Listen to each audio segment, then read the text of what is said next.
5 तारीख का दिन रविवार का अवसर है, तृतीया तिथि इस दिन विद्यमान है और इस दिन ग्रहों का परिवर्तन का योग जो होना दिखाई दे रहा है। दिन आपके लिए बड़ा महत्वपूर्ण दिखाई देता है, लेकिन शाम आते आते कहीं ना कहीं मूड थोड़ा स्विंग की तरफ जाता दिखाई दे रहा है। इस मूड स्विंग को थोड़ा आप ध्यान रखने के कार्य करने की ज़रूरत है। सब दिन एक समान नहीं होते, एक सबसे बड़ा और परिवर्तन होने के योग दिखाई देते हैं। शुक्र महाराज जो भरणी नक्षत्र में प्रवेश करते दिखाई दे रहे हैं, ये आपके लिए बड़ा कल्याणकारी योग बनाएंगे और इस भरणी नक्षत्र में प्रवेश करने के बाद कहीं ना कहीं ताकत में आ जाएंगे शुक्र, और ये भाग्य से बहुत सारी चीज़ों में आपके लिए स्थिति अच्छी कर सकते हैं। संपर्कों को, अच्छे दोस्ती को, कहीं ना कहीं लोगों के मन में आपके प्रति थोड़ा विश्वास, पॉजिटिव होने के योग बनाते दिखाई देंगे। तो इसका उपयोग आप कर लीजिए। लोग नौकरी कर रहे हैं, उसमें जो कोई काम अटका हुआ हो तो बड़ों से सहायता लेने का प्रयास कर लीजिए। तो इस समय सपोर्ट करने के योग आपकी राशि में बनते दिखाई दे रहे हैं। कोई मेहमान आए तो विशेष तौर पर उसका विशेष ध्यान रखने का प्रयास कीजिएगा। कहीं ना कहीं तिरस्कार किसी का करने के कारण से कहीं ना कहीं कुछ क्लेश हो सकता है। रविवार का अवसर है।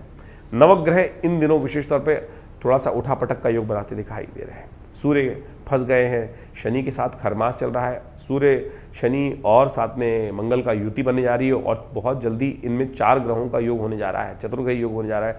तो ऐसे में विशेष तौर पर नवग्रह शांति के लिए इस दिन गणेश जी का स्तवन साथ में करते हुए कुछ कार्य करने का प्रयास करें। विवेकानंद योगाश्रम में इस दिन हमने विशेष यज्ञ रखा है। ऐसे में बैसाख की चतुर्थी जो होती है बहुत अद्भुत योग बनाती है। शास्त्र के अनुसार से एक बात ध्यान रखें, जिस प्रकार से कार्तिक का महत्व है उसी प्रकार से बैसाख का महत्व भी है।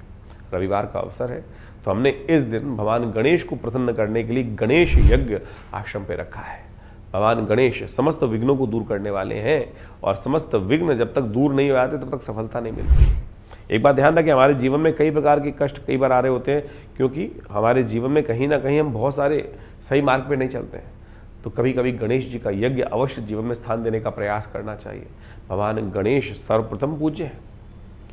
कहा गया है कि गणेश जी के जो 12 नाम स्तवन कर लेता है उसके जीवन से बहुत सारे कष्ट अपने आप चले जाते हैं।